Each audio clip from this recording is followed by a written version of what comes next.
Welcome. We are on day 240 of the chronological Bible in a year. Take a breath and a moment to celebrate that you have set this time aside to hear God's word. Let's begin in Lamentations chapter 5. Remember, Lord, what has come upon us. Look and see our disgrace. Our inheritance has been turned over to strangers, our houses to foreigners. We have become orphans without a father. Our mothers are like widows. We have to pay for our drinking water. Our wood comes to us at a price. Our pursuers are at our necks. We are worn out. We are given no rest. We have submitted to Egypt and Assyria to get enough bread. Our fathers sinned and are gone. It is we who have been burdened with the punishment for their wrongdoings. Slaves rule over us. There is no one to rescue us from their hand. We get our bread at the risk of our lives because of the sword in the wilderness. Our skin has become hot as an oven because of the ravages of hunger. They violated the women in Zion, the virgins in the cities of Judah. Leaders were hung by their hands. Elders were not respected. Young men worked at the grinding mill, and youths staggered under loads of wood. Elders are absent from the gate, young men from their music. The joy of our hearts has ended. Our dancing has been turned into mourning. The crown has fallen from our head. Woe to us, for we have sinned. Because of this, our heart is faint. Because of these things, our eyes are dim. Because of Mount Zion, which lies desolate, jackals prowl in it. You, Lord, rule forever. Your throne is from generation to generation. Why will you forget us forever? Why do you abandon us for so long? Restore us to you, Lord, so that we may be restored. Renew our days as of old, unless you have utterly rejected us and are exceedingly angry with us. Obadiah chapter 1. The vision of Obadiah. This is what the Lord God says concerning Edom. We have heard a report from the Lord, and a messenger has been sent among the nations, saying, Arise, and let's go up against her for battle. Behold, I will make you small among the nations. You are greatly despised. The arrogance of your heart has deceived you, the one who lives in the clefts of the rock, on the height of his dwelling place, who says in his heart, Who will bring me down to earth? Though you make your home high like an eagle, though you set your nest among the stars, from there I will bring you down, declares the Lord. If thieves came to you, if robbers by night, oh, how you will be ruined. Would they not steal only until they had enough? If grape pickers came to you, would they not leave some gleanings? Oh, how Esau will be searched, and his hidden treasures searched out. All the people allied with you will send you to the border, and the people at peace with you will deceive you and overpower you. They who eat your bread will set an ambush for you. There is no understanding in him. Will I not on that day, declares the Lord, eliminate wise men from Edom and understanding from the mountain of Esau? Then your warriors will be filled with terror, Taman, so that everyone will be eliminated from the mountain of Esau by murder. Because of the violence to your brother Jacob, shame will cover you, and you will be eliminated forever.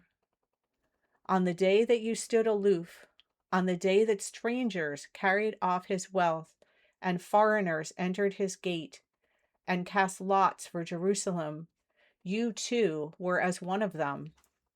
Do not gloat over your brother's day, the day of his misfortune, and do not rejoice over the sons of Judah on the day of their destruction. Yes, do not boast on the day of their distress. Do not enter the gate of my people on the day of their disaster. You indeed do not gloat over their catastrophe on the day of their disaster, and do not lay a hand on their wealth on the day of their disaster. Do not stand at the crossroads to eliminate their survivors, and do not hand over their refugees on the day of their distress. For the day of the Lord is near for all nations.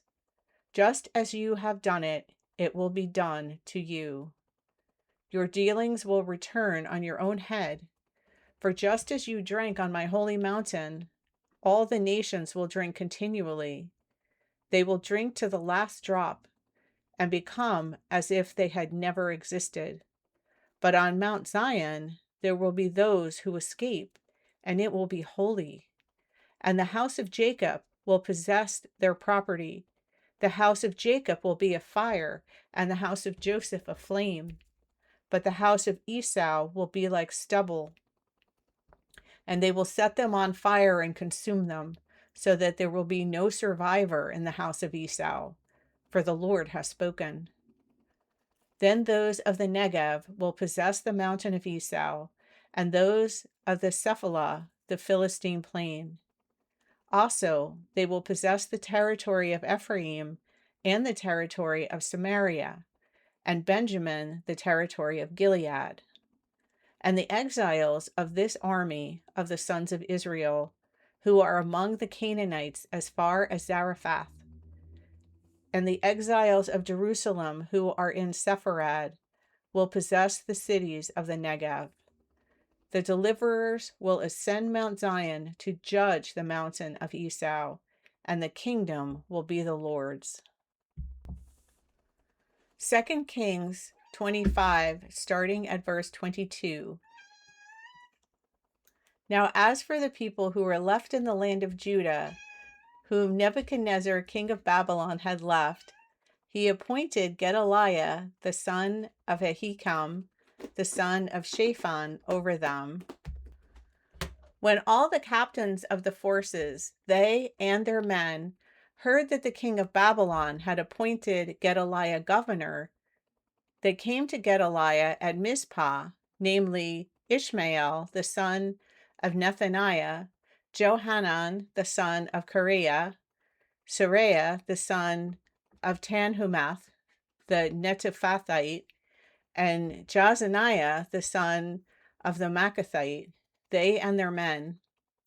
And Gedaliah swore to them and their men, and said to them, Do not be afraid of the servants of the Chaldeans. Live in the land and serve the king of Babylon, and it will go well for you. But it happened in the 7th month that Ishmael, the son of Nethaniah, the son of Elishama, of the royal family, came with 10 men and struck Gedaliah down, so that he died along with the Jews and the Chaldeans who were with him at Mizpah. Then all the people from the small to the great, and the captains of the forces, set out and came to Egypt, for they were afraid of the Chaldeans. Jeremiah 40, starting at verse 7. Now all the commanders of the forces that were in the field, they and their men, heard that the king of Babylon had appointed Gedaliah the son of Ahikam over the land, and that he had put him in charge of the men, women, and children, those of the poorest of the land who had not been exiled to Babylon. So they came to Gedaliah at Mizpah, along with Ishmael the son of Nethaniah, Johanan, and Jonathan the sons of Kareah, Seraiah the son of Tanhumeth, the sons of Ephah the Netophathite, and Jezaniah the son of the Maacathite, both they and their men. Then Gedaliah the son of Ahikam, the son of Shaphan, swore to them and their men, saying, Do not be afraid of the Chaldeans. Stay in the land and serve the king of Babylon, so that it may go well for you. Now as for me, Behold, I am going to stay in Mizpah to stand for you before the Chaldeans who come to us. But as for you, gather wine, summer fruit, and oil, and put them in your storage vessels, and live in your cities that you have taken over. Likewise, also, all the Jews who are in Moab, and among the sons of Ammon and in Edom, and who were in all the other countries, heard that the king of Babylon had left a remnant for Judah, and that he appointed over them Gedaliah the son of Ahikam, the son of Shaphan. Then all the Jews returned from all the places to which they had been scattered, and came to the land of Judah, to Gedaliah at Mizpah, and gathered wine and summer fruit in great abundance. Now Johanan, the son of Kareah, and all the commanders of the forces that were in the field came to Gedaliah at Mizpah and said to him, Are you well aware that Baalis, the king of the sons of Ammon, has sent Ishmael, the son of Nethaniah, to take your life? But Gedaliah, the son of Ahikam, did not believe them. Then Johanan, the son of Kareah, spoke secretly to Gedaliah in Mizpah, saying, Let me go and kill Ishmael, the son of Nethaniah, and no one will know. Why should he take your life, so that all the Jews who are gathered to you will be scattered, and the remnant of Judah will perish? But Gedaliah, the son of Ahikam, said to Johanan, the son of Kareah, Do not do this thing, for you are telling a lie about Ishmael.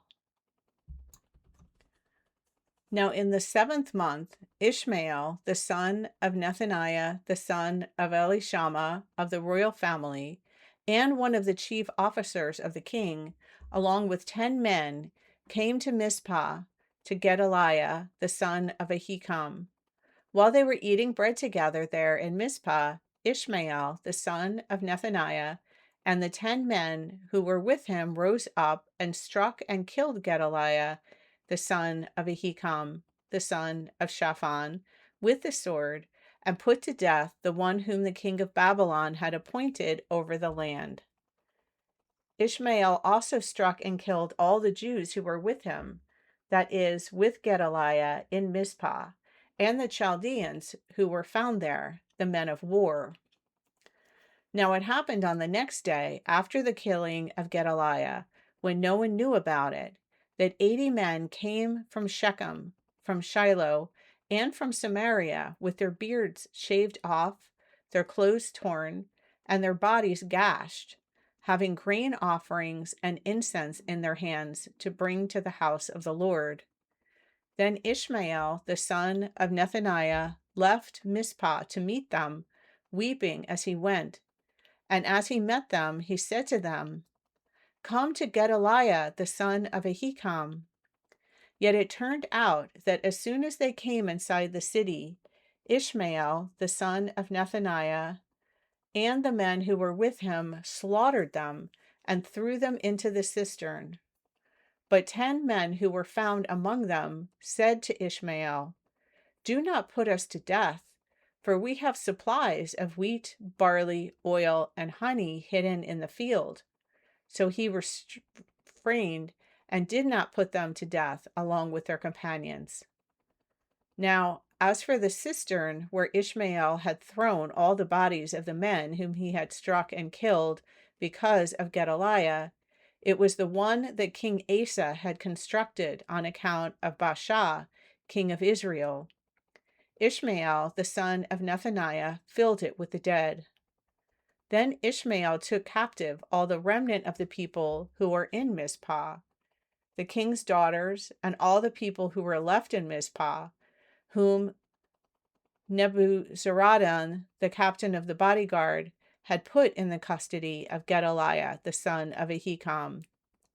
Ishmael, the son of Nethaniah, took them captive and proceeded to cross over to the sons of Ammon. But Johanan, the son of Kareah, and all the commanders of the forces that were with him heard about the evil that Ishmael, the son of Nethaniah, had done.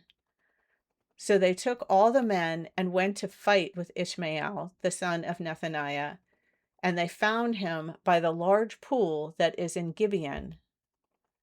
Now, as soon as all the people who were with Ishmael saw that Johanan, the son of Kareah, and all the commanders of the forces that were with him, they were joyful.